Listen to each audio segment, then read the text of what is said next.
Bem, gente boa, quando a gente entra aqui em cálculos de fórmula, né? A gente vai ver a fórmula empírica, fórmula percentual, fórmula molecular. Isso tudo para nos dar fundamento para a gente poder tranquilamente, né, começar a entender relações numéricas e principalmente a matéria mais exigida pela banca do Enem, que é a estequiometria. Então, quando a gente fala em fórmula mínima empírica, eu coloco para vocês que indica a menor proporção em números inteiros de mol. Se essa unidade for nova para você, você se liga por enquanto no seguinte: dezena lembra a unidade 10, dúzia lembra a unidade 12, mol vai lembrar uma determinada quantidade que a gente vai falar mais tarde, eu não vou falar agora. Então, lembrando que mol é uma quantidade como dezena e dúzia, tá? Então, muito bem, o que interessa é que a gente vai trabalhar sempre com números inteiros de mol.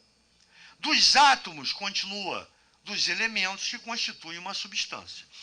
E aí eu coloquei o seguinte, para você determinar a fórmula mínima, nesse caso aqui, desculpem, deixa eu botar aqui que falhou. Nesse caso aqui, tá vendo? Ó? Ou nesse caso aqui, no primeiro exemplo, eu parto da fórmula molecular. E o que é a fórmula molecular de uma substância? E no nosso caso, glicose. É a representação que, além de me dar os átomos que constituem a minha molécula, no caso da glicose, carbono, hidrogênio e oxigênio, ainda me dá a quantidade de cada átomo que constituem essa molécula. Então, na glicose, eu tenho 6 átomos de carbono, 12 átomos de hidrogênio e 6 átomos de oxigênio. De posse da fórmula molecular, para a gente transformar em fórmula mínima, basta simplificar pelo menor valor que divida todo mundo. Lembrando, todo mundo ou ninguém.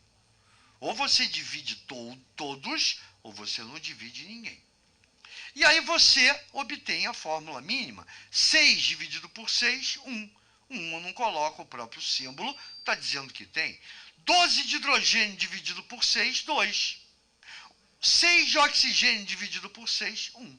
Está aqui a fórmula mínima da glicose. E aí uma curiosidade que pode pintar, não agora, pode até ser, né? Porém, ela vai acontecer mais no terceiro volume, química orgânica.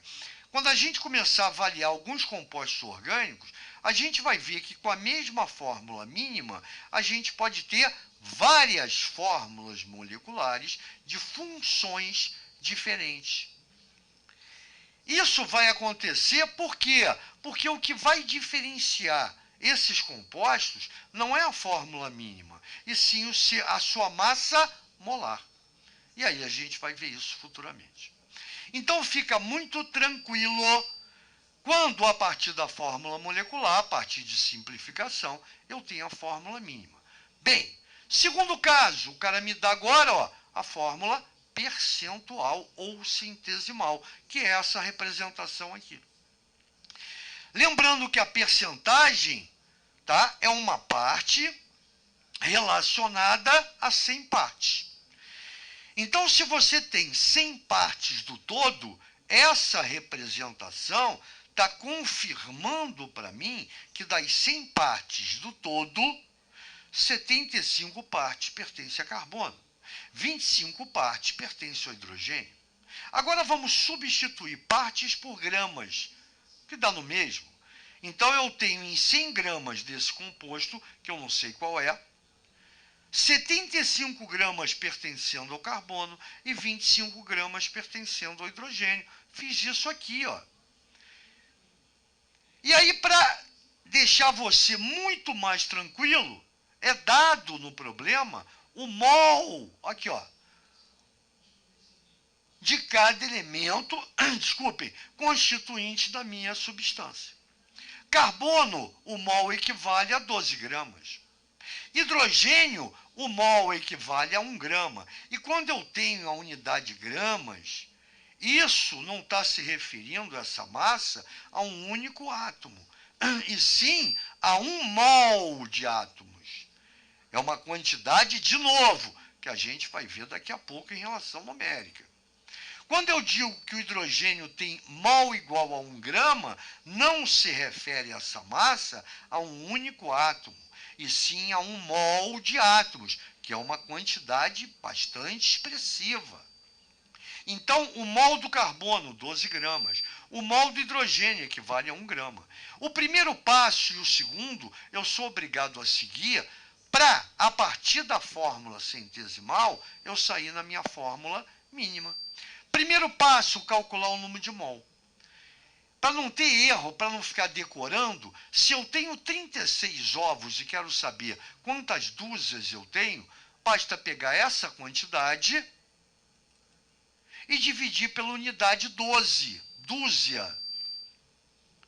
Se você quer saber quantos mols tem numa determinada quantidade, basta você pegar esta quantidade e dividir pelo mol do elemento analisado. Então, para o carbono, o número de mols é a massa dada, lembra que eu transformei em gramas, dividido pelo mol do carbono, que é sempre 12. E você não vai decorar. Ou vem como dados do problema ou na tabela periódica.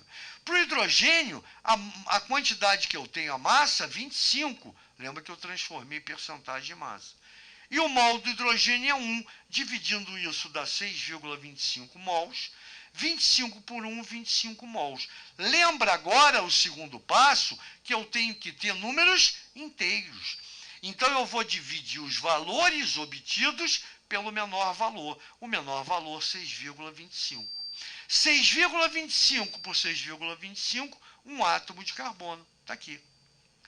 25 dividido por 6,25, o mesmo valor, menor, 4. Está aqui. Fórmula mínima do meu composto, que foi dado pela fórmula centesimal, CH4. Gente boa, não tem condições. É muito fácil isso aí. E a gente depois vem com alguns exercícios.